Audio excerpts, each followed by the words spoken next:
Hey, Forge fans, Anthony Urciuoli with you with Jessica Lisi as well. It is the match in review. Forge FC dropping 3 points again in Winnipeg, back to back 1-0 losses to Valour. And Jess, it was more of the same, unfortunately. Last match we talked about how it doesn't look like Forge and they're not playing their game. What'd you think this time around? Did it look a little more like Forge? Yeah, I mean, I think at the beginning they came out with the right mentality. You saw them sticking to what they typically do, which is that ball movement, keeping the ball moving around. Their movement off the ball was very good. But then it slowly seemed that they started to get frustrated. Obviously, Valor is a great team and they they provide all that pressure up front. So it is hard to build out of the back. But again, I did think they did a great job at it at the beginning. Slowly, as the game progressed, it seemed like they lost it. They went back to the forcing of the long ball, or trying to create things that weren't on. You had people taking shots from a distance that just wasn't it. There was an easier option, so it just seemed forced at times. I don't think it was their best performance today by any means.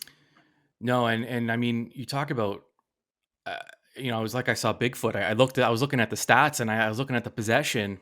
I rarely do see Forge not significantly outgain the other club in possession, but at halftime, Valor had more possession and Forge did finish with 53%, but there weren't a lot of quality chances. And when there were, uh, the execution wasn't there. Forge finished with zero shots on target, 9 attempts, zero on target. Valor on the flip side, 11 attempts, five on target. One of those did find the goal. It was in the 73rd minute. Levi's, it was a great goal, a great combination goal from the club. And, at that point, it was just too much of an uphill battle. Forge here, speaking of just wild stats here. So Forge have scored, they're now winless in five, four losses in that span. They've scored 2 goals in their last 5 matches. Their previous 5 matches, they scored 15 goals. So they've gone from 15 to 2 in the same stretch. So something is off. And this is where you start questioning whether it's more of a mental issue than it is an actual tactical one. Yeah, definitely. I don't believe that Bobby is asking anything different of the men. I think they're all obviously great players. They have a great team. Their tactics work for them.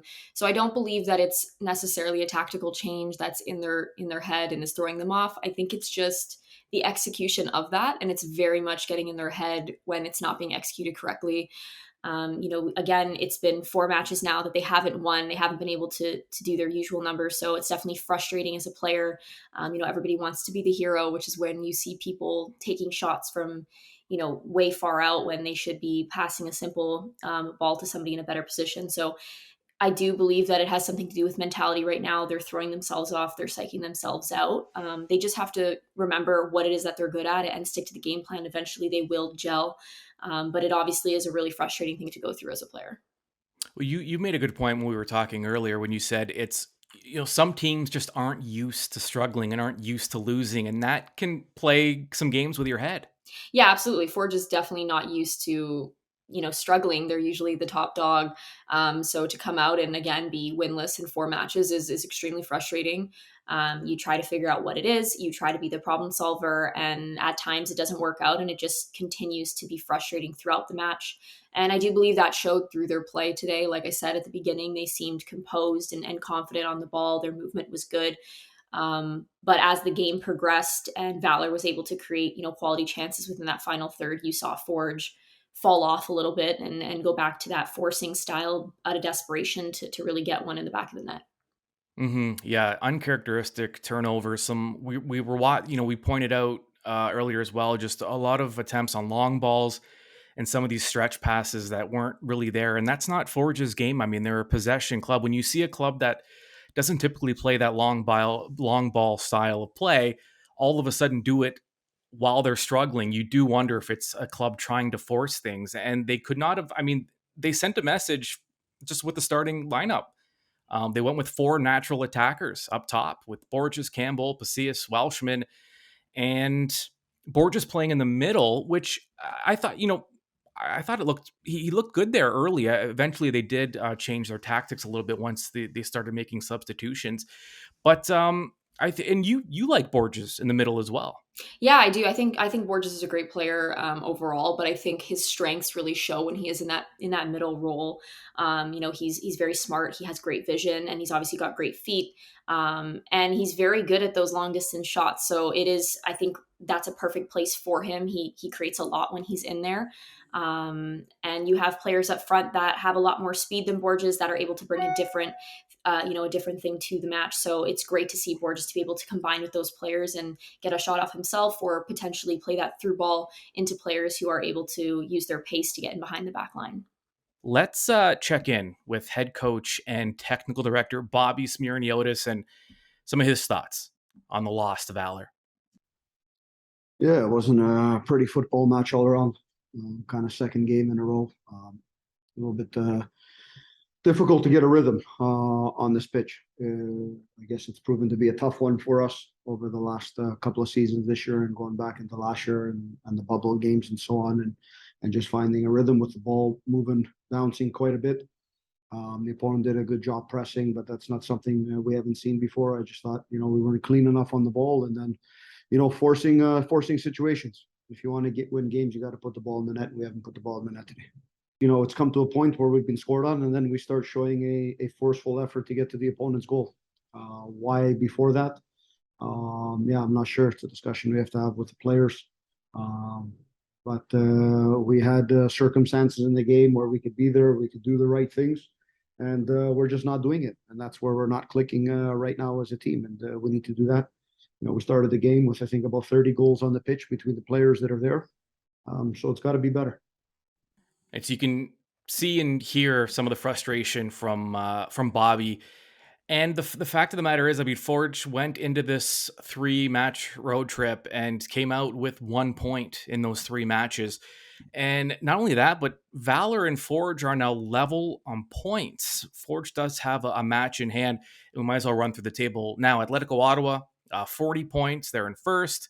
Cavalry played 1 less match than Atletico. They're 3 points back. Forge also has played 1 less match than Atletico, but now they're 4 points out of top spot, and they are level with Valor, who leapfrog Pacific by a point. Pacific with that match in hand, but Valor out of nowhere. I mean, I'm one of the people that counted them out. I figured the top 4 we were looking at for most of the season would be the final 4, but Valor's made their push. They're in that 4 now, and Valor's been impressive. We watched them now for 2 games, and they've been good. Not only do they defend well, the way they're able to counter and turn defense into offense, and they're efficient when they get their opportunities. They're able to score, and I mean, at the end of the day, that's been the difference in these last 2 matches. Yeah, hats off to Valor. They had a fantastic performance in the last 2 matches against Forge. It's obvious that they are hungry for it. They came out guns blazing right from the first minute. They're an aggressive attack, but defensively they also work as a unit, which is really impressive. They always have numbers around the ball.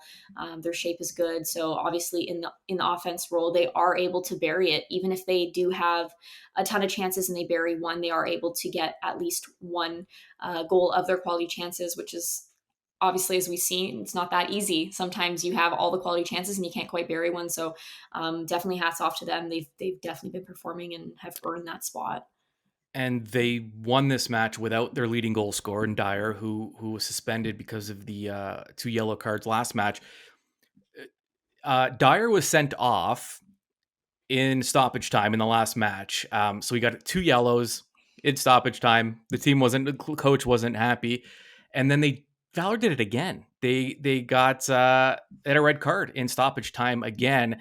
Now it was the 93rd minute, so there wasn't much time for Forge to do much. But yeah, hats off to Valor. They've been impressive these last 2 matches, almost clinical in the way they've been defending, and then being able to turn that into a counter.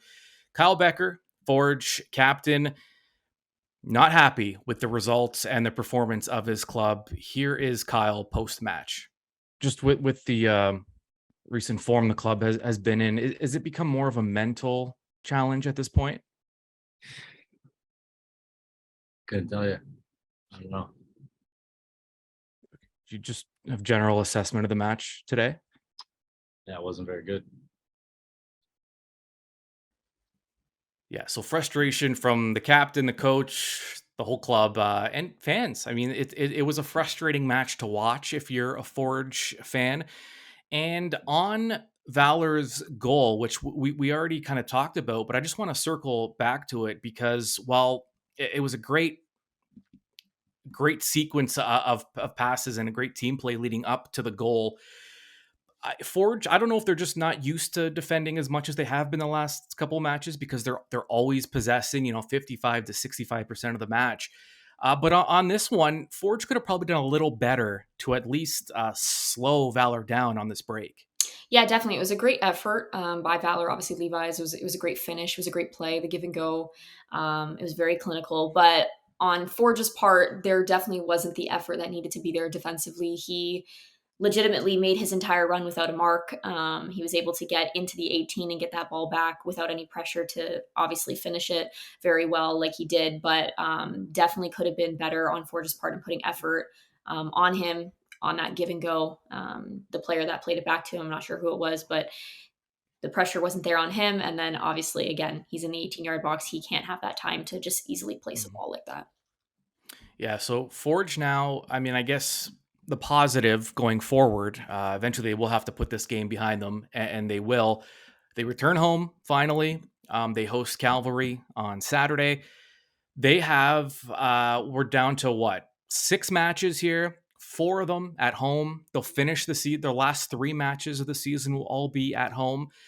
So, as bad as this feels for Forge, there's a lot to play for still. And also, at the end of the day, you're trying to get as great as it would be to finish at the top of the table and secure home field advantage throughout the postseason. Wherever Forge does finish, and they obviously want to finish in that top 4, at the end of the day, you're in the playoffs, and at that point, nothing else really matters. So, Jess, you've experienced this yourself as a player. How long does it take to get over a match? Is it a kind of go to bed, get over it in the morning type thing, or can losses linger more than 24 hours? Yeah, I mean, we've spoken about this before. It's obviously a really frustrating thing to go through as a player, especially when it's not just one match and it's been multiple, that the result hasn't been there for you. I'm sure there's some players who, are looking at themselves and placing blame because they haven't had their best performances. It happens. It's a part of being a player, and it's one of the worst parts about being a player. But the reality of being an athlete is, you're not always going to have your best match. Your team's not always going to perform. It's just reality. So you can't let it linger. You can't sit on it. You got to wake up the next morning and it's done. Give yourself the night to think about it, reflect on it, maybe watch some film on how you can be better for the next match. But yeah, I would definitely say you can't let it linger if all it does is cause issues for you in the next match. All right, so Forge will return from Winnipeg, go through a week of training. We will be there, of course. We'll bring you behind the beard. We'll do a focus on Forge, and we will preview that upcoming match against Cavalry, which goes down Saturday at 5 o'clock at Tim Hortons Field. And I have to remind you all again, Forge FC and Bench Brewing teaming up for the September special for that match on Saturday at 5 o'clock against Cavalry. $29.99 gets you a ticket, which is a gold level ticket, and you also get a bench beer sampling. So for $30, you get great seats, and you get some bench beer as well. And of course, $5 beers till kickoff. So at the end of the day, there's a lot more to be played. And fans, you can watch it up close at Tim Hortons Field on Saturday. All right, for Jessica Lisi, I'm Anthony Urciuoli. We'll talk to you soon. We are the Forge, the mighty, mighty Forge.